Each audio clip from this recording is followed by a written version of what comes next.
The story of Jonathan Thomas and his Christmas on the Moon.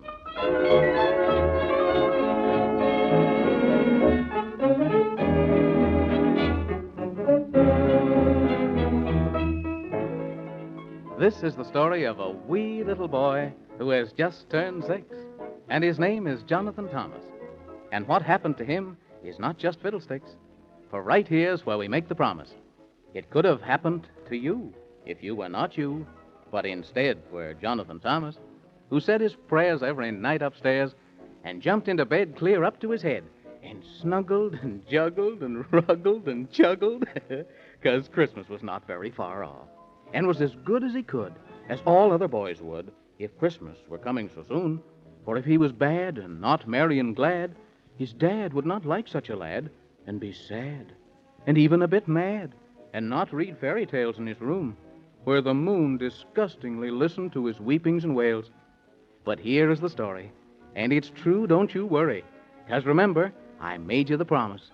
It's as true blue, and could have happened to you, if it hadn't happened to Jonathan Thomas.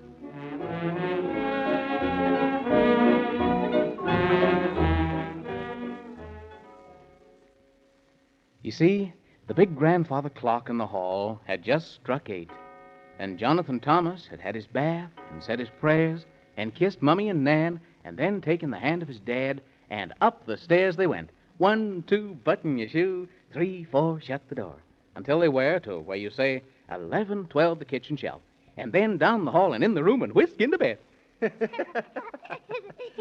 Now. Now pull the covers up so you won't catch the sneezels. Daddy. What is it? Mommy said if I were to brush my teeth 4 times, you were to speak a story. Well, now, and did you brush your teeth that many times? Uh-huh. Then what shall the story be about? About Jonathan Thomas and Gus. Jonathan Thomas and Gus? Uh-huh. Well, once upon a time, there was a little boy... Wait, Daddy. Huh? Gus has got to hear, too. He can't if he's under the covers. Oh, well then, by all means, we must haul him out from under the covers.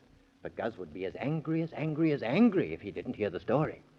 And he'd probably cry until his sawdust got wet. There now. Now, let's sit him up on the pillow, and we'll twist one ear a little further forward, so he'll have no difficulty in hearing. Now then, are we ready? Uh-huh. Well, once upon a time, there was a wee little boy who had just turned 6, and his name was Jonathan Thomas. And he had a beautiful stuffed teddy bear named Gus.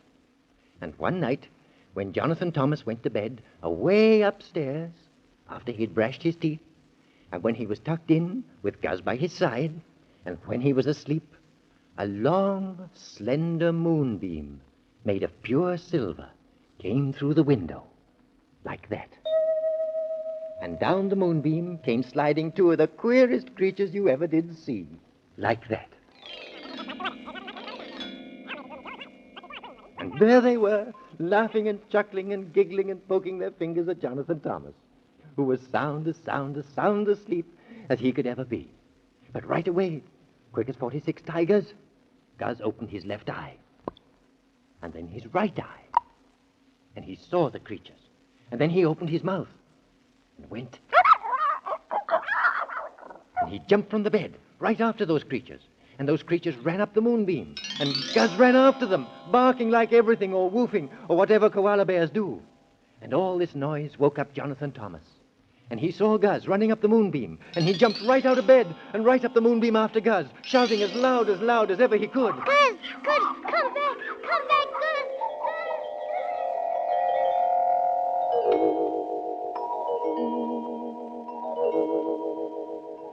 Ooh, what a very strange place. Maybe I'd better knock on this door.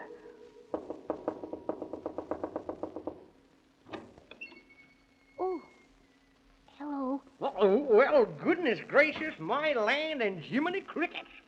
Whatever do you mean by knocking on my door when the sign plainly says absolutely no knocking until after 9 o'clock daylight saving moon time? Where are you? I mean, who are you? I don't see your name written on you anywhere. Well, speak up. Or has the cat got your tongue? If he has, we'll write him a letter and tell him to bring it back straight away quicker than you could say Jack Robinson. Isn't that silly of me? If the cat really got your tongue, you couldn't say Jack Robinson, could you? My name is Jonathan Thomas. Oh, what a silly name. Thomerson Jonas. Oh, there, never mind. We can't all have beautiful names like Squamboozle or Flimfuddle, can we? I had a grandfather once. Have you seen Guz? If I say, don't change the subject. Who's Gus? He's my teddy bear, and he ran away. Well, then why don't you go there and look for him instead of pestering me? Don't stand there in the doorway. Either come in or stay out. Yes, you'll have to do one or the other, you know. You can't do both at the same time. It's against the law. If you please, sir, I'll come in. What a silly thing to say, young man.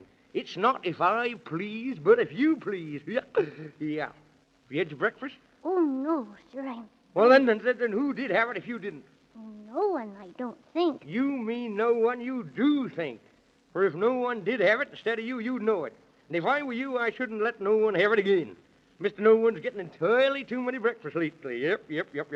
Will you have breakfast with me? Oh, I should like that very much if you don't mind. Well, of course, I don't mind, except for old King Cole. Yeah, and I have to mind him or he'll throw me in jail for 1,000,000,000,000,000 years.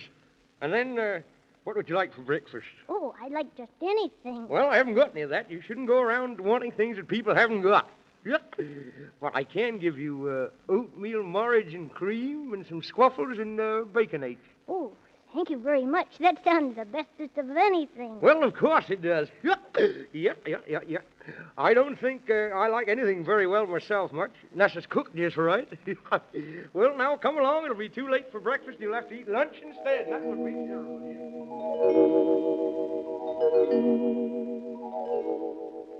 Oh, I'm as full as 2 times 2. That was the bestest breakfast I ever ate. Oh, but I wish Guz was here. Do you expect we could find him? Well, I suppose we can. If you know where he is. But I don't know. Well, then how on the moon do you expect to find him if you don't know where he is? Of course, it might be that the Squeebbublians have him. Who? Only owls say, who? Haven't you ever heard of the Squeebbublians? They're always catching something. A long time ago, they caught little Bo Peep's sheep. And they never brought him back. And only last Tuesday, I had a cold. Oh, it was a beautiful cold. And they caught that. And I haven't seen it since. They're a most dreadful people. Are they? Oh, you expect they caught Guz? Well, I shouldn't be at all surprised. But I sometimes am. Oh, I hope not. Because next to my mommy and dad, I love Guz the bestest. Yeah. Shh. Do you hear anything? Of course I do. There's somebody at the door. Oh, my goodness, I thought so. Now I'll have to say come in, for I can't say stay out, for whoever it is already out. So I'll have to say come in. Well, can't you just say nothing at all? I don't know. I've never tried. What does it mean? Oh, dear. I'll just have to say come in. Yes, I will. Come in! Oh, so it's you, is it? Yep. Well, what do you wish? And you can't have more than 3 wishes. If you please, Mr. Man in the Moon, I have brought great news. Well, let me see it. I have come to tell you that you had better hide, because the wretched Squeebbubles are coming. And now I have to go and tell everybody else. Goodbye. Oh, my goodness, the Squeebbublians are coming. Oh, this is terrible. Come quickly, Jonathan Thomas. We must hide ever so fast or they'll catch us. Where will we hide? Well, right here, of course. Where do you suppose? If the Squeebbublians come into this room, just shut your eyes and don't make a sound. Don't we have to hide somewhere? No, because somewhere is too far to go and we haven't time.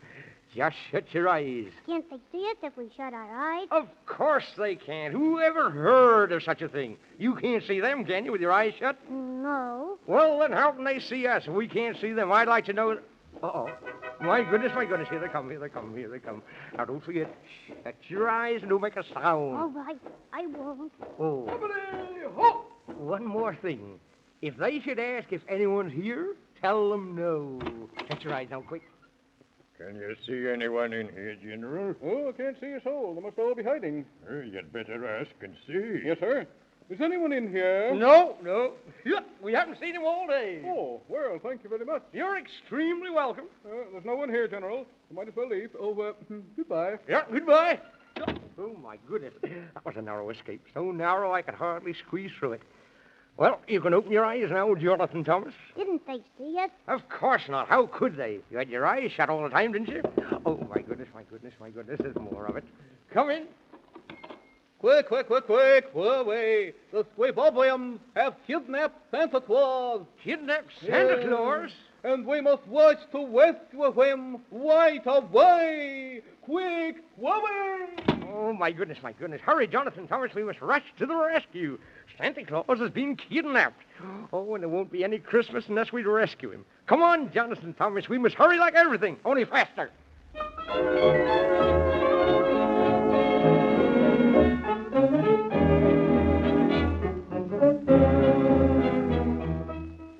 Well, it isn't very long until Christmas, and Santa Claus has been kidnapped. Will Jonathan Thomas and the Man in the Moon be able to find him in time? And what about Gus?